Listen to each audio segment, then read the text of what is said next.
o chefe da equipe que mais realiza transplantes de fígado no mundo, o Benhur Ferraz Neto. Benhur, venha para cá.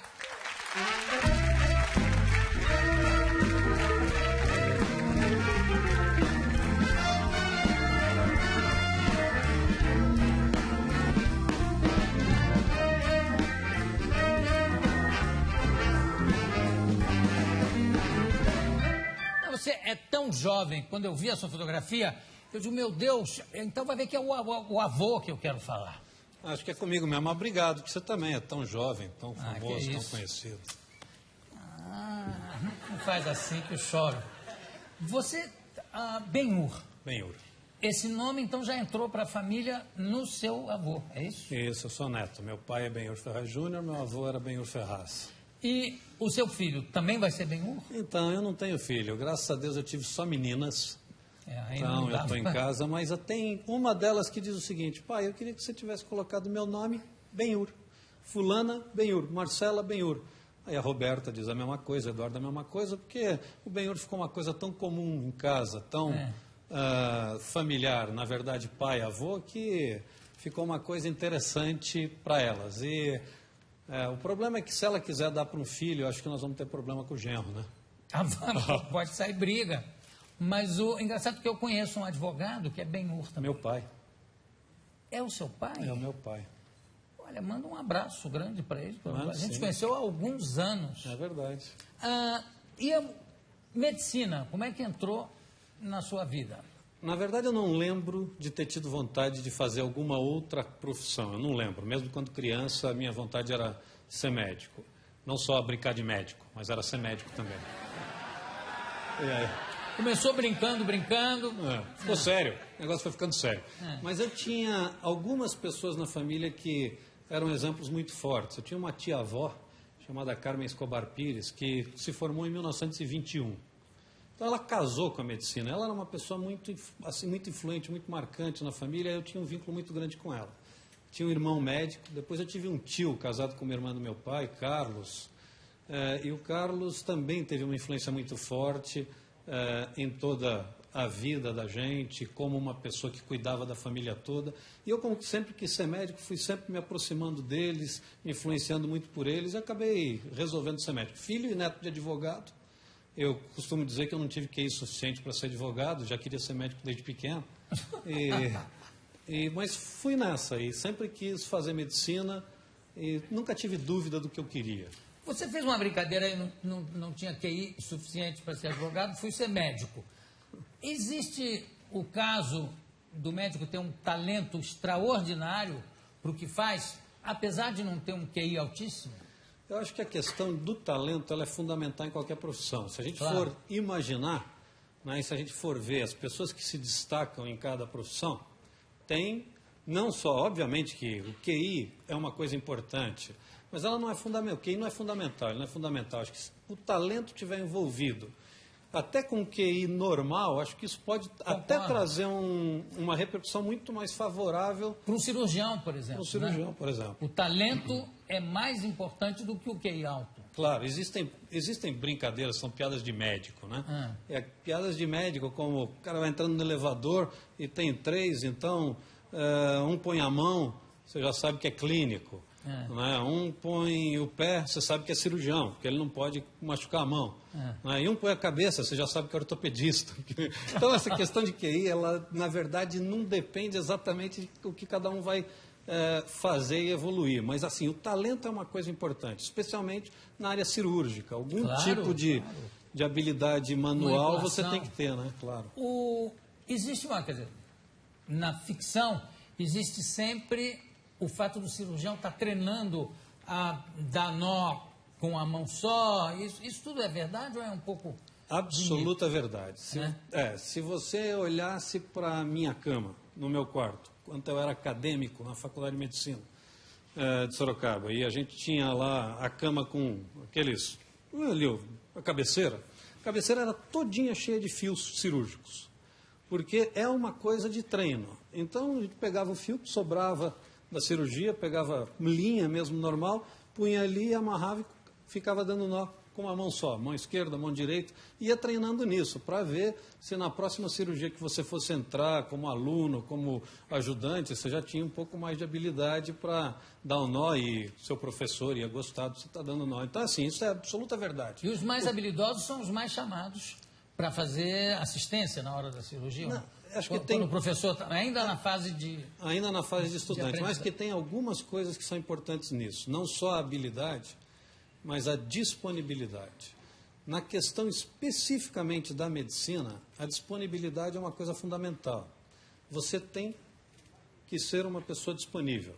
O doente precisa de você não na hora que você quer, na hora que ele quer, na hora que ele precisa. Então, a disponibilidade faz parte da formação do médico. E claro que vai se destacando mais ou vai tendo mais oportunidades quem tem mais disponibilidade. O fígado, especialmente, que é aquele órgão que até na mitologia grega você já sabe que ele vai se refazendo, né, no mito do Prometeu, que tem uma águia, um abutre que fica lá bicando o fígado dele o dia inteiro e durante a noite o fígado se refaz e o suplício é esse, que aí vem um abutre e come de novo. Isso. Até que ponto, qual é o grau de auto-reconstrução do fígado? O fígado tem uma característica muito especial nesse sentido, porque ele tem essa capacidade regenerativa. Não é que ele se perder um lado, aquele lado se refaz, mas aquele lado que ficou, ele cresce a ponto de ter um número de células suficientes como se fosse um fígado inteiro. Só para você ter uma ideia, para todos terem ideia, a gente pode tirar 75% do fígado, que este restinho de fígado normalmente dá conta do recado e acaba em poucas semanas crescendo do tamanho original do fígado. Então é realmente um órgão que permite uma capacidade muito grande de intervenções. Certo. Não é? Hoje a gente tem, por exemplo, a possibilidade de pegar um fígado de uma pessoa que morreu e que a família doou os órgãos e dividir esse fígado para 2 receptores, por exemplo. E beneficiar, a partir de um fígado, 2 pessoas que aguardam em lista de espera. Quanto tempo leva,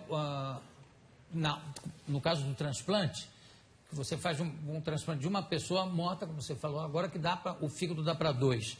Quanto tempo, desde a hora do óbito até a hora do transplante? Resiste quanto tempo? Uma coisa importante... Os órgãos, fígado, coração, pulmão, intestino, pâncreas, rins, eles podem ser transplantados de pessoas que morreram por morte encefálica, a morte cerebral, conhecida como morte cerebral. E nesta situação, nessa circunstância, por aparelhos e medicações, a gente consegue manter o coração batendo por algumas horas. Então, num regime de terapia intensiva ou num pronto-socorro, a gente consegue manter o coração batendo com o único objetivo de levar sangue para os órgãos para que eles possam ser utilizados para transplante. Caso contrário, para tudo. E, então, assim, do momento da retirada do órgão, que é o momento numa cirurgia convencional, em que todas essas equipes se juntam no mesmo horário para fazer a retirada desses órgãos daquele cadáver, ou daquele doador falecido, esses órgãos recebem as soluções de preservação. São soluções especiais, onde eles vão ser gelados e ficar dentro desse líquido. A partir do momento que este líquido é colocado no fígado, ele tem até, idealmente, 12, 14 horas para receber o sangue de quem recebe. Então, isso quer dizer, pode vir de outros estados, pode vir de outros estados. Existe um sistema hoje no Brasil, um Sistema Nacional de Transplantes, extremamente organizado, um exemplo de saúde pública nacional, um exemplo de saúde pública hoje internacional, e que conta com uma logística interessante. Então, assim, claro, os estados consomem os seus doadores conforme eles têm receptores, conforme eles têm pacientes aguardando. Caso naquele estado não tenha aquele tipo de transplante e tenha aquele doador, a Central Nacional de Transplantes, que fica em Brasília, distribui isso mediante uma logística de voos de carreira. Não tem como furar essa fila, né? Não tem como furar a fila. Não tem. Esta é uma coisa importante das pessoas saberem. E, inclusive, o sucesso do transplante no Brasil e do aumento de doadores vem sendo resultado da transparência do transplante e da seriedade. Então, a credibilidade no sistema faz com que as pessoas cada vez doem mais. Claro. Então, o que a gente tem é uma fila de espera que, obviamente, para cada tipo de órgão ela tem um critério de quem vai receber, mas normalmente quem vai receber é quem está mais grave, quem tem mais chance de morrer. E esse controle é feito pela Secretaria de Estado da Saúde, pelo Ministério Público, pelos próprios transplantadores, que ficam, obviamente, checando as coisas, mas eu, como transplantador, não tenho nenhuma influência em quando vai chegar o órgão para mim. Agora, você falou aí, o coração fica batendo, continua deixando em atividade, você falou coração, pulmão, você falou intestino também. Mas não tem transplante de intestino, tem? Já tem transplante de intestino. O Brasil foi um dos países pioneiros de transplante de intestino há muitos anos atrás, década de 60, parou. O intestino é uma coisa um pouco mais complicada hoje do ponto de vista de rejeição, mas os transplantes de intestino, especialmente os transplantes chamados multiviscerais... Como é que é esse negócio do transplante multivisceral? Transplante multivisceral que esta paciente vai receber estômago, duodeno, intestino delgado, que é o intestino fino, o pâncreas e o fígado ao mesmo tempo, do mesmo doador. Falando do transplante de fígado, não é? Que é a sua especialidade.